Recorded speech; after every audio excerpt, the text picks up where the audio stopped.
Here's the technological tipping point, in my opinion. And this is something that's happening right now in our world that's the most troubling of all the technologies that we see.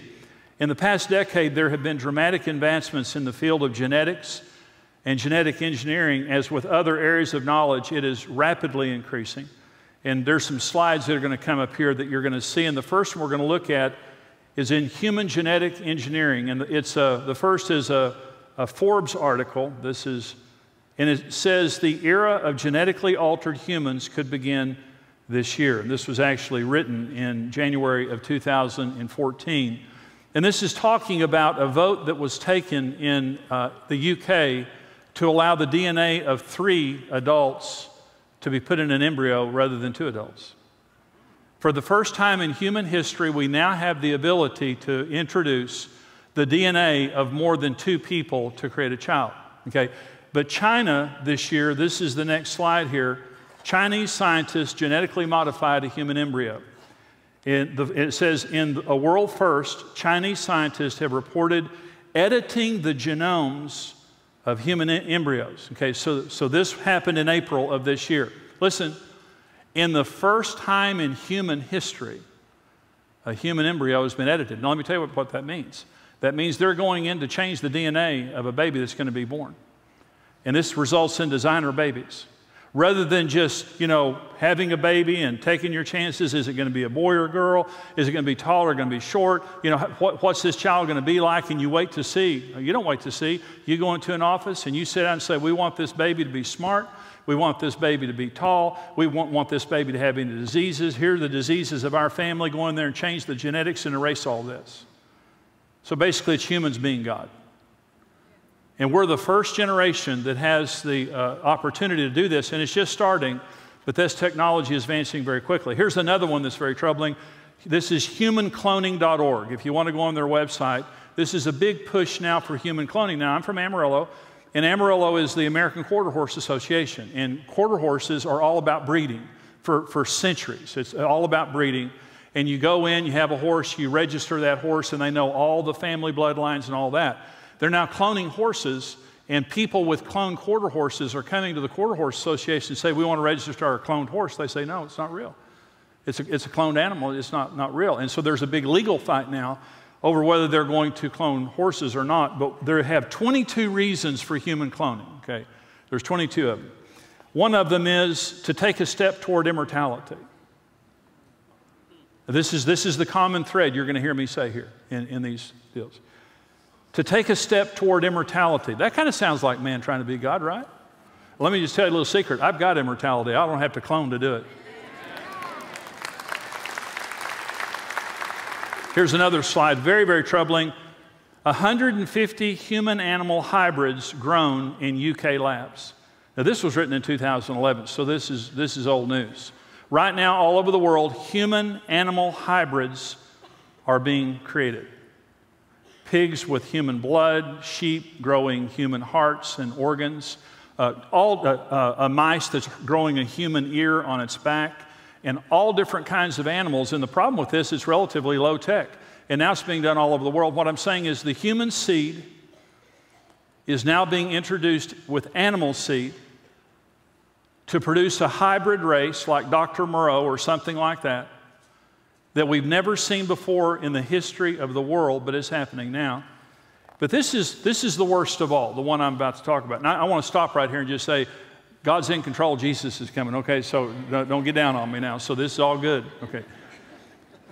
This is about transhumanism, and this is huge. It's going on right now in America, all over the world. This is an article. U.S. super soldiers of the future will be genetically modified transhumans capable of superhuman feats. And this is an article now by Michael Snyder. The future of war is going to look really, really weird. The super soldier research that DARPA, and DARPA is the Defense Advanced Research Projects Agency. This is the United States, this is part of our military, is working on right now is unlike anything we have seen before. If DARPA is successful and the American people don't object, the soldiers of the future will be genetically modified transhumans capable of superhuman feats. Do you want a soldier that can run faster than Usain Bolt? DARPA's working on that. Do you want a soldier that won't need food or sleep for days? DARPA's working on that. Do you want a soldier that can regrow lost limbs? DARPA is working on that. Do you want a soldier that can outlift Olympic weightlifters and that can communicate telepathically? DARPA is working on that. Americans flock to movies about superheroes and mutants, and soon they may actually have real-life superheroes and mutants fighting their wars for them, but at what cost? A recent Daily Mail article detailed many of the strange research projects that DARPA is working on right now. The fact that DARPA has actually allowed these projects to be revealed in the mainstream media probably means that development stage is nearly over, and they're ready to try to convince a wary public to accept them. So our government is working on transhuman research for soldiers, and Chuck Hagel, who is our former Secretary of Defense, said in a public speech that I heard, Russia and China together are doing this also, and right now it's an arms race between us and China and Russia to see who can develop this first. So this is big, and we've never seen anything like this in the history of the world, but it's happening now. This is another article. It says, listen to the title of this, Transhumanists. Superhuman powers and life extension technologies will allow us to become like God. This is an article. This is the second article.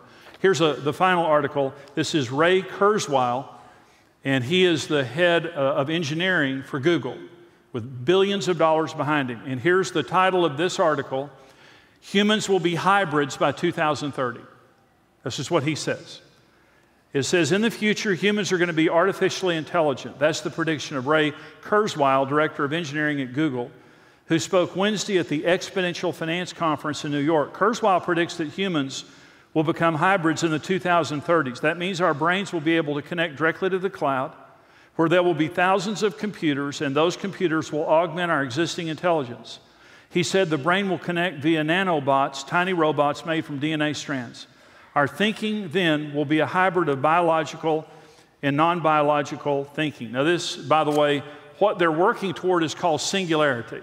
And singularity is the day where humanity and technology merge and become one.